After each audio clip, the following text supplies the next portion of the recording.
Huh? Well, I like to read a little bit. Gives me my channel something. You know what I'm saying? You know what I'm saying? I said it gives my channel something to do, you know?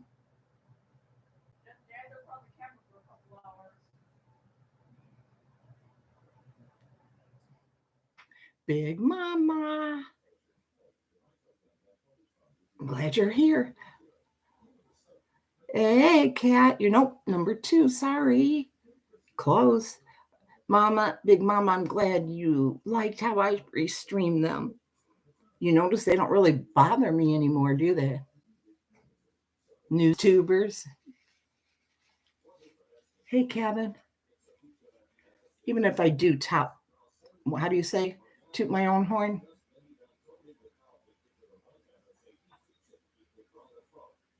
And if they start bothering me again, I'm going to do the same thing. Okay, some stories, Amy Celeste. Okay, we're going to get started.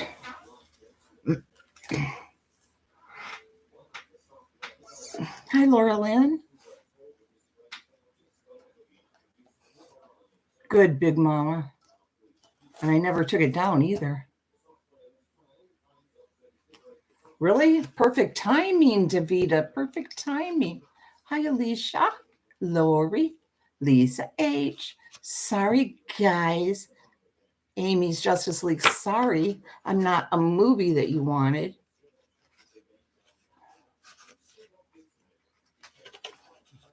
Just some stories. And we will get started, okay? Hi, Mary.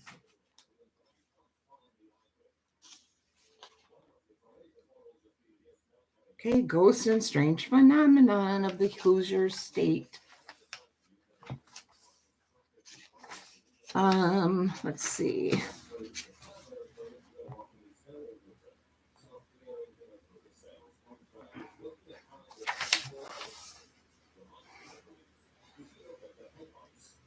Okay.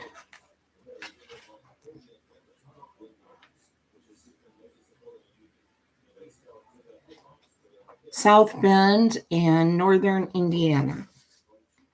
Far and away, the highest concentration of Indiana ghost stories is in the northern part of the state. This, I'm sure there'll be some, Alicia. There was last night. This may have something to do with the fact that from the very beginning, people in northern Indiana just seemed to like sharing and trading things. Hi, Larky. In the 1600s, some of the first people to cross into what is now Indiana were French fur traders from Canada, who brought with them items from Europe to trade with the Native American tribes there. To further spread their business, these traders plied the waters around Indiana, especially Lake Michigan and the St. Joseph River. Hey, Moo. Okay, Moo. All right, Kevin. They created a large trading post at the river's southernmost bend. That little trading post eventually grew into a city, and its location along the St. Joseph inspired its name, South Bend. Some 400 years later, that same trading spirit lives on among the people of northern Indiana. Only now they are trading ghost stories.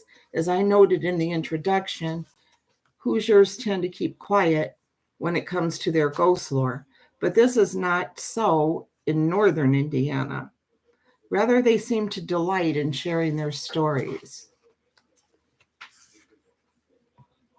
Throwing coins through the cemetery fence. Watching to see if Carolyn sneaks in.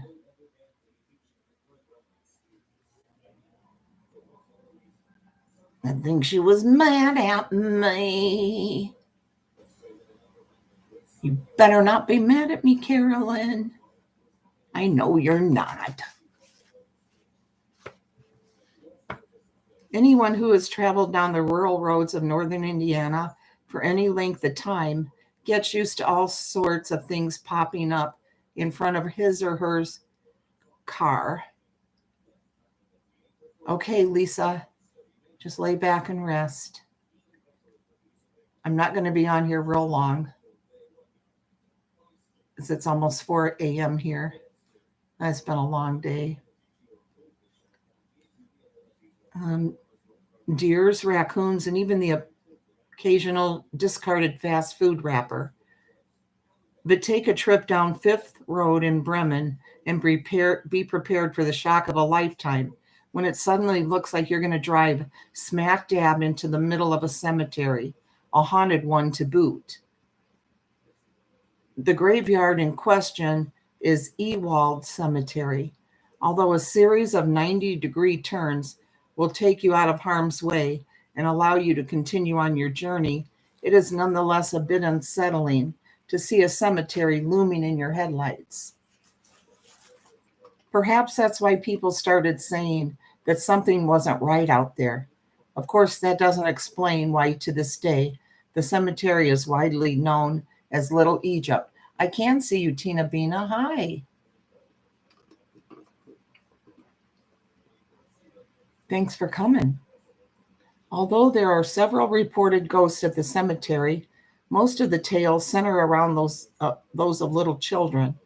One of the most popular stories says that if you throw a penny or a nickel on top of a child's grave, you will hear a ghostly cry. This is easier said than done, however. Not only is the cemetery surrounded by a fence that is usually locked, but many of the old stones have unfortunately been vandalized, making it nearly impossible to determine which of the graves belong to children. Still, it's not uncommon to stop by the cemetery and see coins scattered around the grounds because people throw them over the fence toward random plots as if they were playing a game of chance at a carnival. Yeah, I didn't see you there, Tina. Wonder if you're accidentally blocked.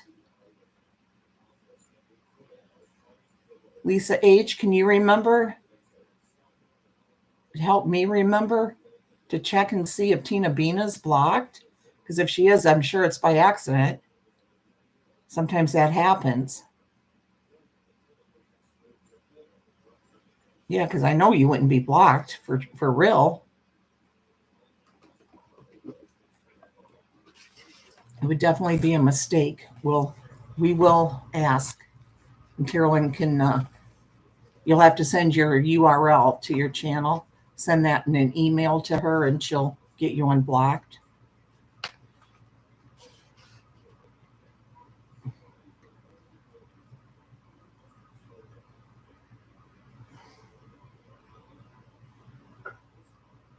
Yeah, I didn't see her either, Tina. Carolyn will have to unblock her.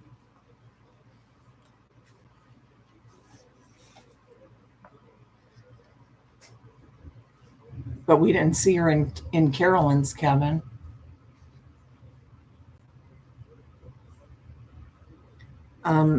Still, it is not uncommon to stop by the cemetery and see coins scattered around the grounds because people throw them over the fence toward random plots as if they were playing a game of chance at a carnival. Another story says that while you might not actually see a ghost while you are at the cemetery, you will see signs that they were present. Some people have reported that after walking around the fence of the cemetery, for a while and returning to their cars, they have found dozens of tiny handprints all over their vehicles, almost as if a group of children had been playing around them. There's also a story about the field in which the cemetery is situated. Those who foolishly visit late at night are often frightened off by the ghostly apparition of a man who emerges from the field and walks towards them. Some believe that this is the ghost of a former caretaker still watching over the cemetery. Others, though, say the man is a farmer who was murdered in the field, which he used to own. A final bizarre tale concerns a bridge that's a short distance east of the cemetery. The bridge that crosses the Yellow River is referred to as the Troll Bridge, and it is said that a giant 8-foot creature lives there. He or it has been reported to come rushing out from under the bridge at those who approach it, and it chases them, even after they've returned to their cars and hightailed it out of there.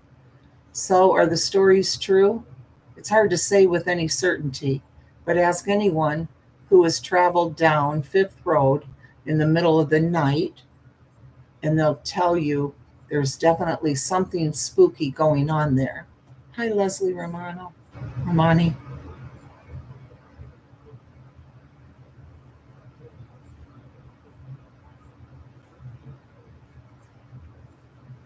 What goes up must be getting pushed by ghostly hands. When it comes to the subject of ghosts, there are several theories as to why some spirits make the decision to linger here on Earth.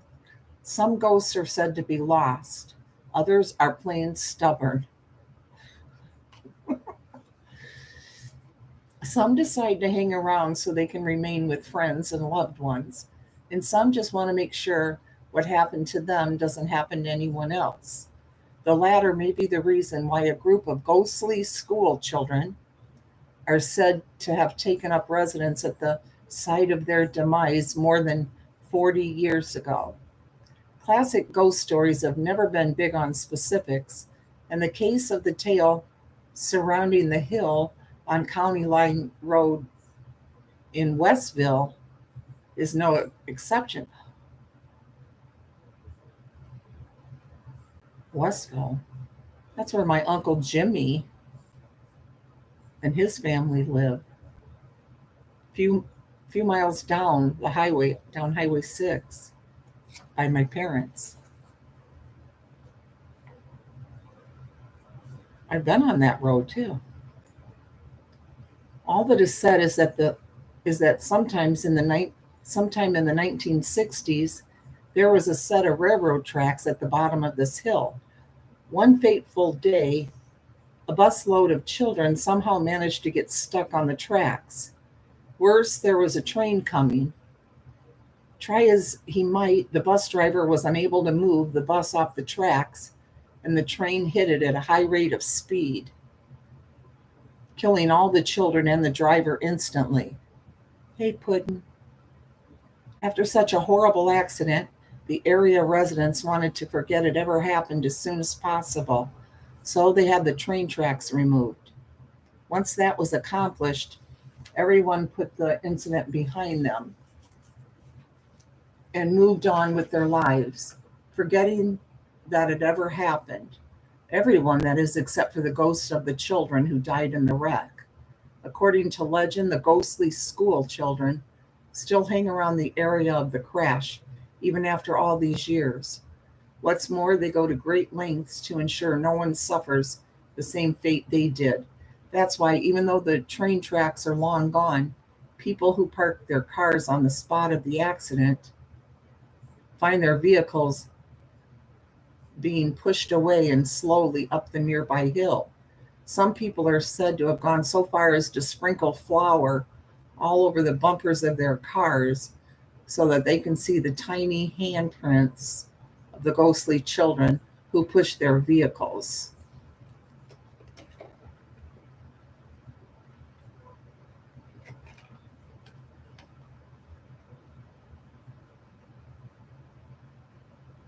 Okay, then this is another take on the Great Circus train disaster.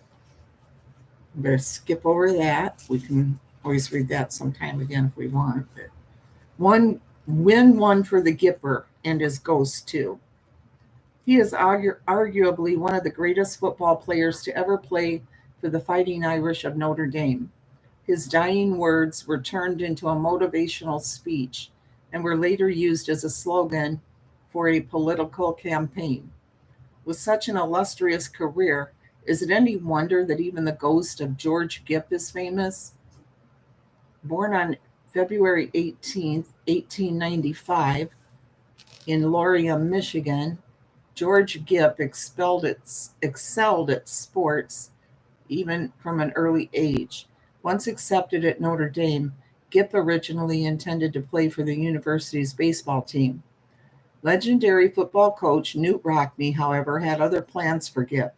Upon seeing him idly tossing a football around, Rockne managed to convince Gipp to play football for him. Clearly, Rockne saw something in Gipp that no one else did.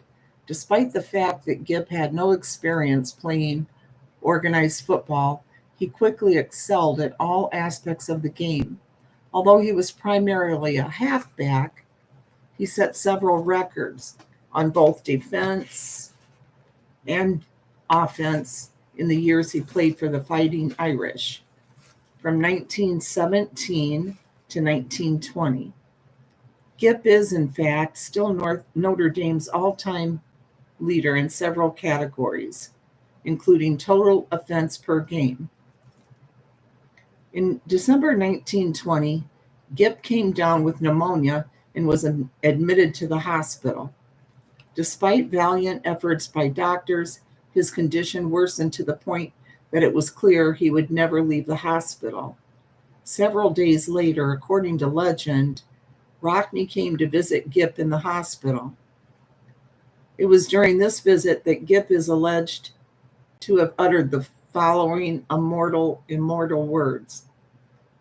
"I've got to go, Rock. It's all right. I'm not afraid.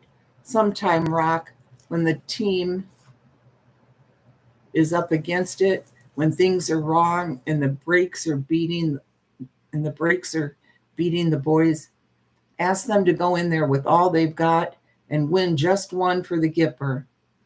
George Gipp passed away several days later on December 14th, 1920.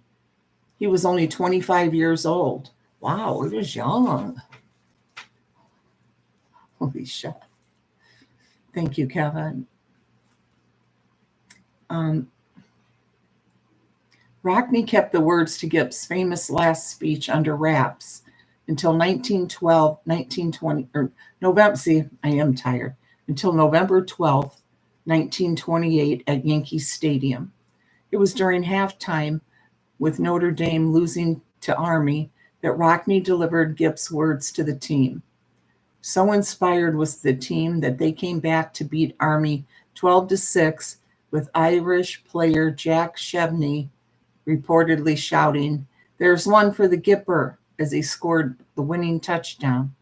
Ever since then, the phrase, "win just one for the Gipper," has been used to rally people to overcome insurmountable odds.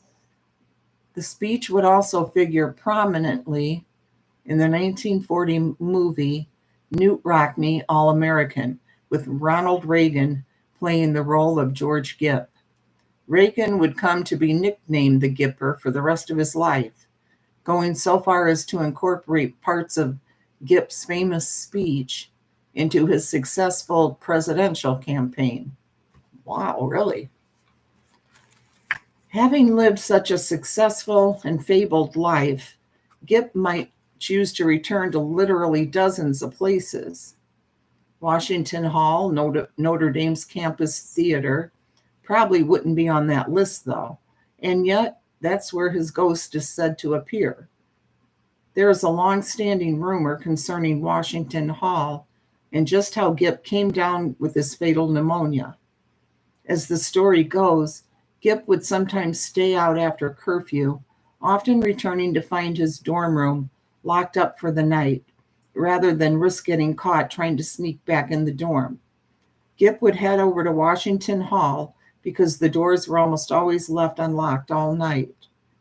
He would then go inside and sleep in the theater. On a fateful night in December 1920, according to legend, Gipp returned to campus to find himself locked out of the dorm. Unfortunately, Washington Hall was also locked up that night, forcing Gipp to sleep on the steps of the building. This, they say, is how Gipp contracted pneumonia. As for Gip's ghost, it was very rarely seen inside the hall. It instead decides to make its presence known by knocking on walls, opening and closing doors, and generally making strange sounds in the dead of night. When Gip's ghost does decide to make an appearance, however, it does so in style. In the 1920s, Pierre Montenegro was living in the Science Hall, which faces Washington Hall. On more than one occasion, Montenegro claimed to have looked over from Science Hall and watched as a ghostly white horse, Shorty was white, Alicia, and rider galloped up the steps of Washington Hall. The ghostly rider, he was none other than George Gip himself.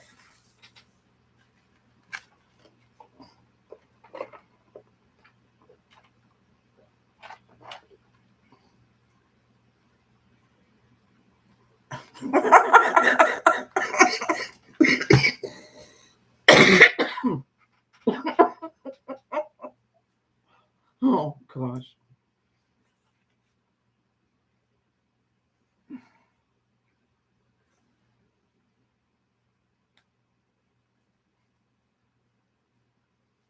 I think I read this one too, a take on this one anyway from that other book.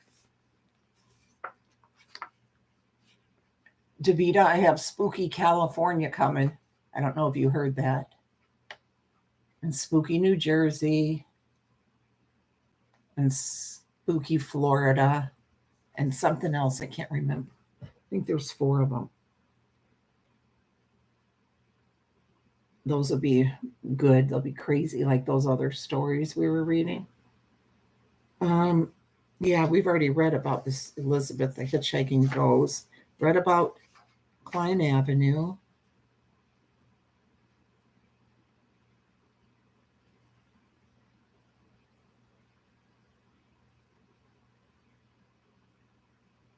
Oh, the Gypsy's Curse.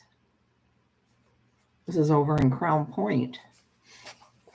Some people will tell you that a really good ghost story should not to let the truth get in the way, such as the case with the story associated with the Southeast Grove Cemetery. Yeah, Davita, in Crown Point.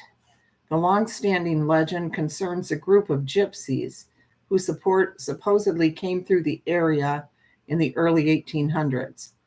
In the most popular version of the legend, the cemetery was not yet in existence when the gypsies decided to set up camp on the site.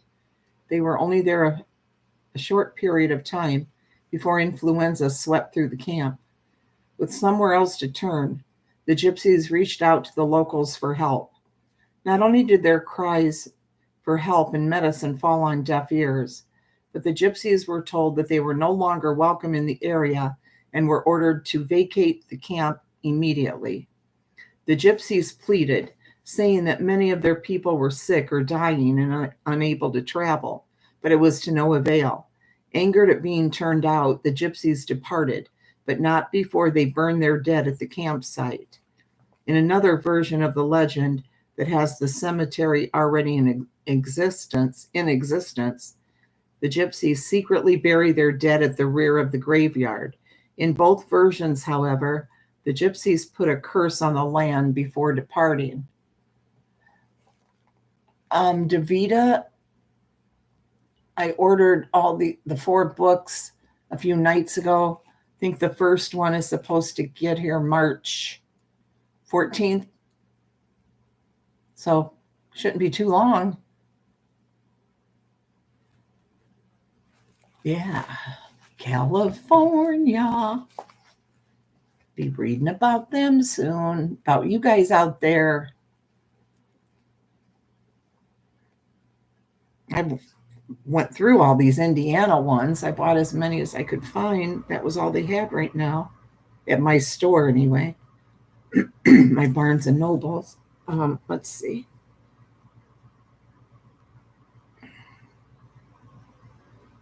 In both versions, however, the gypsies put a curse on the land before departing. The problem with the legend is that there is no record of there ever having been a campsite in the area of Southeast Grove Cemetery, either before or after the cemetery was established. On top of that, there is nothing to suggest that there are unmarked graves at the back of the cemetery grounds. Still, enough unexplained activities have been reported here to make one wonder if there really might be a curse in effect. For one thing, people have reported weird bright lights moving throughout the cemetery late at night. There are also strange cold spots that seem to envelop people who visit the grounds, even in the middle of bright sunny days. But by far the weirdest part of the legend says that if you walk around the cursed part of the cemetery, you will find your shoes and the bottoms of your pants covered in a blood like substance when you return home. Oh, yeah, they were spooky. And the other ones are going to be spooky too. They're all from the same author, Alicia. World's largest ghost hunt. Okay, this is talking about Valparaiso. That's where Caroline Connor lives. That's my parents, where I grew up. And it's talking about Chesterton, where I went to high school, and where I'm going tomorrow night to see Apple in her little program. With world's largest ghost hunt. With today's plethora of ghost reality shows, ghost hunts have become all the rage. I'm ready to fall asleep, as it is, Alicia. Most states, including Indiana, have locations that, for a price, offer people the chance to conduct their own overnight ghost hunts. But that wasn't always the case. Many Hoosiers are surprised to find that back in 1965, a small stretch of road in northwest Indiana was home to what has become known as the world's largest ghost hunt. How did I not even hear of this? If you're heading north out of Valparaiso towards Chesterton, you will more than likely find yourself on Campbell Street. Man, that's right down the road from my parents. It's here many years before the road was put in that our story begins. It is said that the local school teacher, Annabelle, lived there with her husband and their infant son. How, unfortunately, Annabelle's husband, who had always had something of a temper, had become worse once their son was born.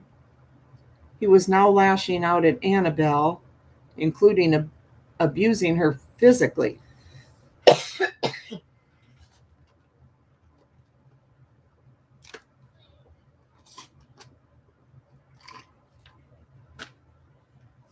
Fearing the safety of both herself and her son, Annabelle secretly made the decision to leave her husband.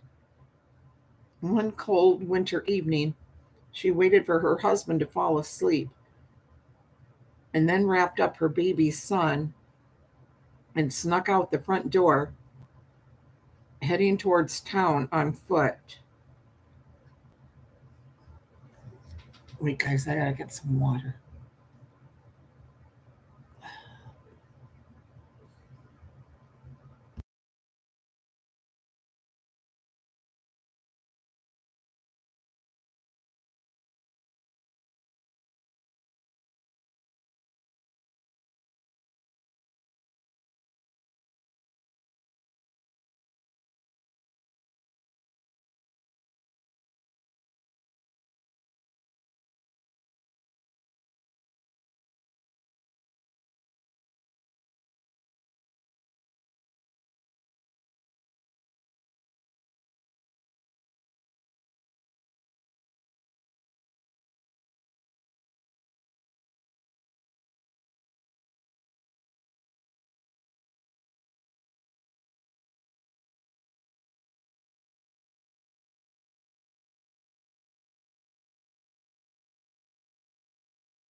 No, I don't have one, Leslie.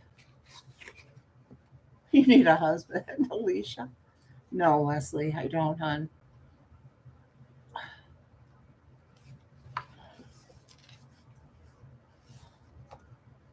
Um, but thanks for asking.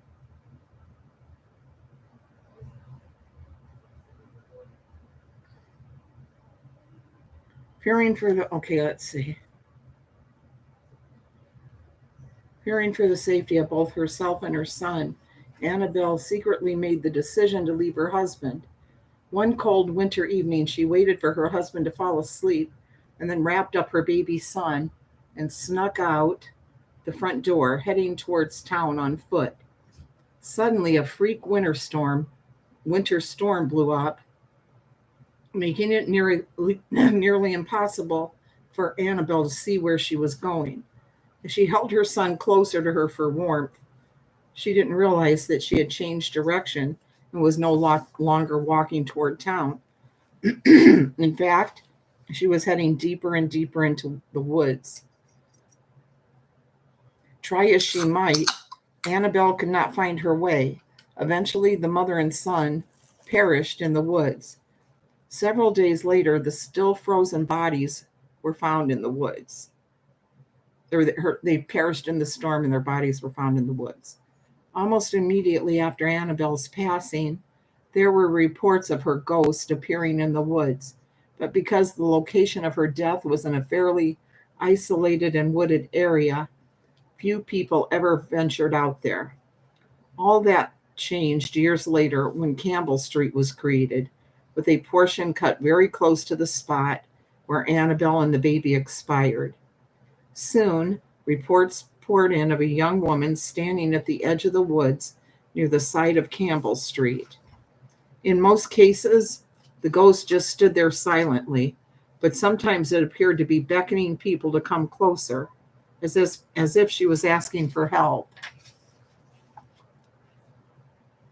The next several years, the ghost of Annabelle remained popular, but only, only among the locals. For whatever reason, all that changed in October 1965. It started innocently enough, with a couple of local high school students sharing the story with some classmates who were unfamiliar with it. But then some classmates decided to add to the story and claimed to have actually seen Annabelle's ghost recently. Before long, interest in the story had been rekindled and began to spread like wildfire. Fire. Sorry.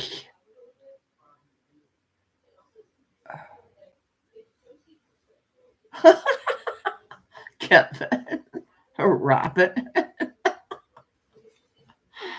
Oh gosh, I'm falling asleep for real. Um, Soon all the high schools between Valparaiso and Chesterton were abuzz with the story, while dozens of curious students began making plans for late night trips out to Campbell Street. It's Campbell Road, not Campbell Street. Even the parents of the high school students who had grown up with the story took a renewed interest in the tale. Before long, as night fell on Campbell Street, it became clogged with cars crawling along in the darkness, filled with faces pressed against the windows, hoping to see a ghost. Robin. Hi, I see you. You see me.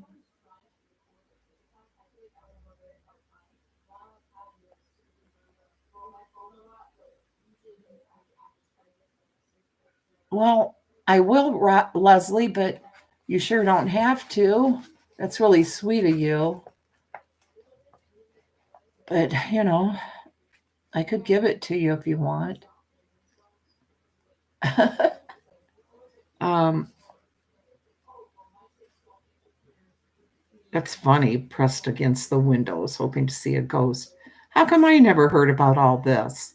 I would have been 10 years old when they were doing all this down the road from me. As Halloween drew closer, the decision was made that something had to be done to curb the amount of people cruising up and down Campbell Street. So the Indiana State Police were called in and did their best to keep things flowing. It is said that thousands of people visited Campbell Street that October with the hopes of seeing the ghost, but Annabelle failed to show up. Perhaps, just like some people, ghosts can be frightened off by crowds. Whatever the case may be, later in the 1970s, the BBC ran a segment about the event, calling it the world's largest ghost hunt. Unofficially, it remains the largest one to date. How strange. I'll have to ask my dad if he remembers anything about that. Hey, Tracy.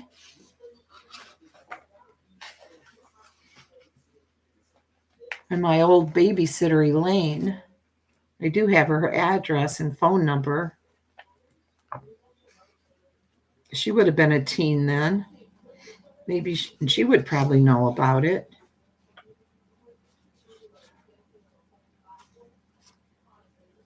I guess my babysitter is still alive. Okay, Leslie. Okay. Try to remember. I always forget. But thank you. That's really sweet of you. How long has this been? Let's see. It's only 37 minutes.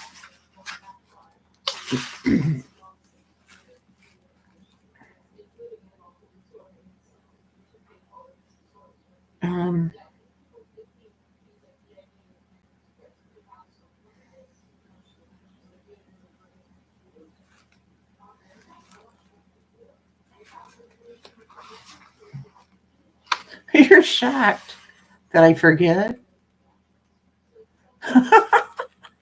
Can't that? Or that I have a babysitter still alive? She really looks pretty darn good, too, I have to tell you.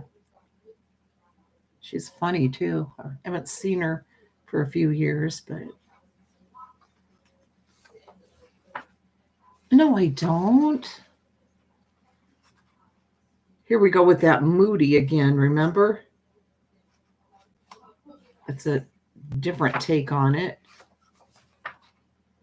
Okay, we read a bunch of these.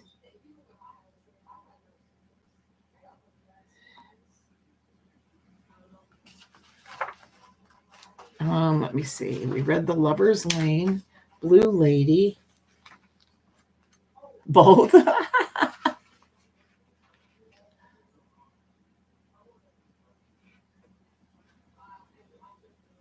Ooh, Crybaby Bridge.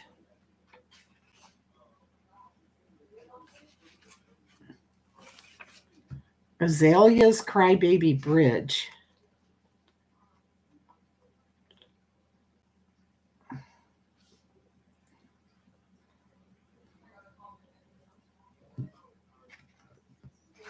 One of the most fascinating themes in modern ghost stories is something known as a crybaby bridge. The basic story involves a bridge, a new mother, and her infant child. The main storyline is usually a tragic occurrence on the bridge, typically resulting in the baby's death.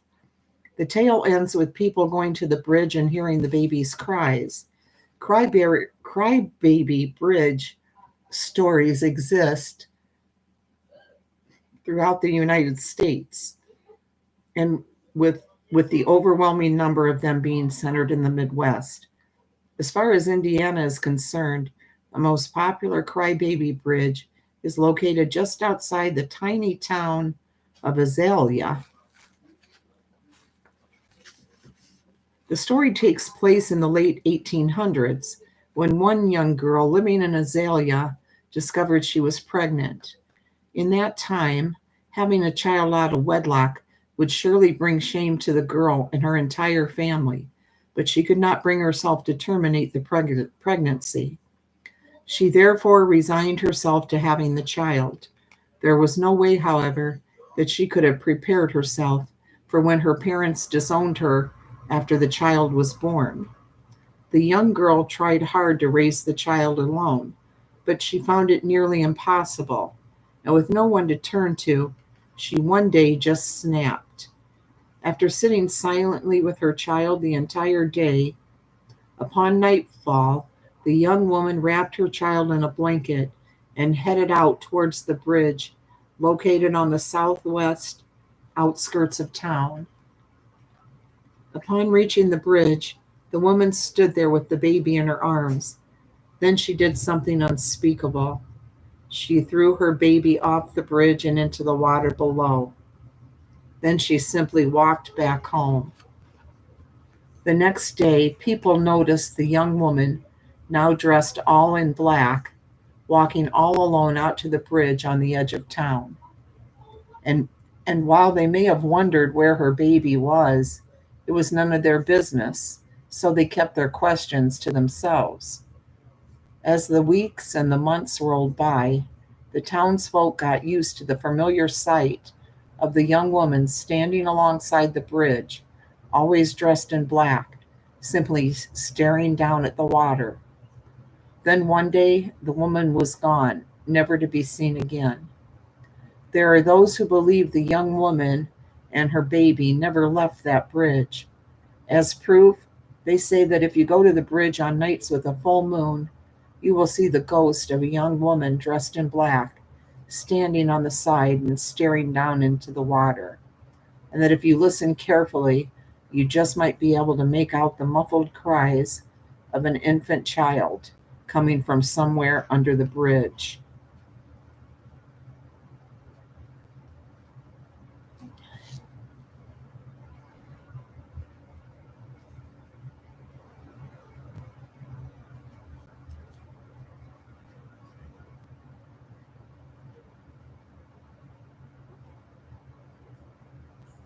Yeah, I've never heard about a crybaby bridge.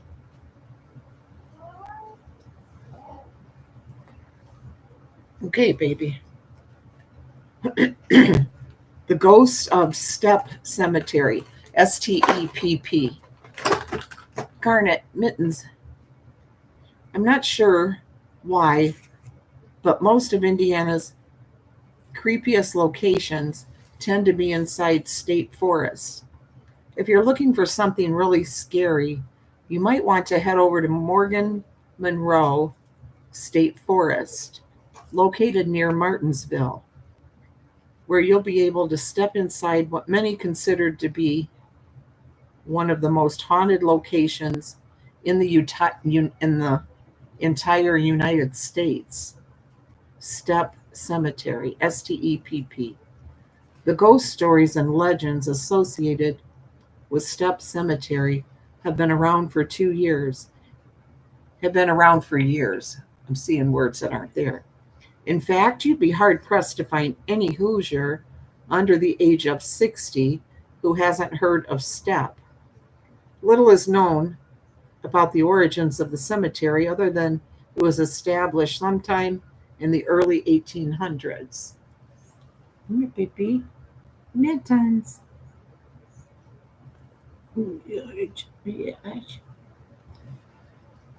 But even that is a bit fuzzy, especially when you hear some people claim it was the work of a mysterious cult known as the Crabites. Hi, Sharon Chow.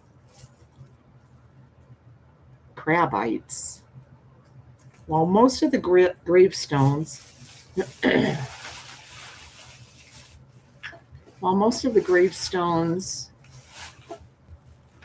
are from the first half of the 1800s, there are a few from the late 1700s. There are even a few family plots here, such as the Bowmans and the Adkins. Unfortunately, Stepp Cemetery, Mittens, Stepp Cemetery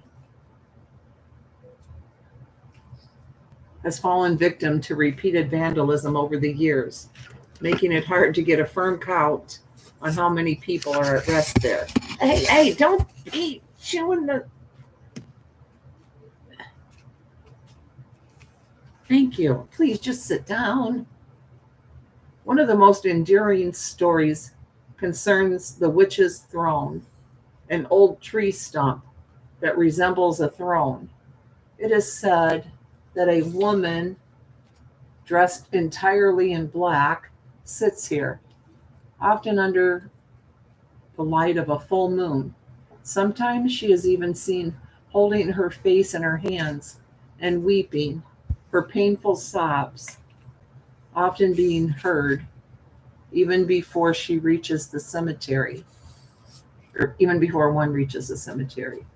There's a story concerning a call to a local police station claiming a woman was up in Stepp Cemetery crying. Police arrived and heard the crying too. But when they reached the cemetery, the crying suddenly stopped, and the cemetery was found to be empty. When the woman in black weeps, who the woman in black weeps for is unknown.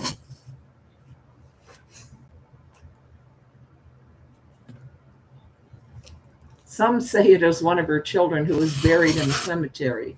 In another variation, her child is not buried here, but instead was murdered inside the cemetery and her body left behind. In this version, the ghostly woman is weeping over the loss of her child as she sits and waits to see if the murderer returns to the scene of the crime. Yet another variation says that the woman is crying over the loss of her husband, a local construction worker who was killed while working and later buried at Stepp. Another ghost said to haunt Stepp Cemetery is known as Baby Lester. The name deriving from a headstone in Stepp marks simply Baby Lester, 1937. Originally, it was thought that the woman in black was Baby Lester's mother, which turned out to not be true. When Lester's mother, Alethea Walls, was found to be very much alive, she passed away in 2001. But that did not stop people from hearing the cries of a baby in the cemetery late at night. It's also not uncommon to find Baby Lester's grave covered with coins and other small trinkets that have been left behind by cemetery visitors as a tribute. One final ghost story, and a late addition to the game, says that there's a couple of giant black dogs that roam the cemetery grounds at night, protecting it from all who might enter to try and vandalize the sacred ground. The dogs are said to walk around the perimeter of the cemetery, sticking mainly to the woods. They seem to be able to sense when people are there to cause harm, and will come charging into the cemetery with their eyes sometimes glowing a fiery red.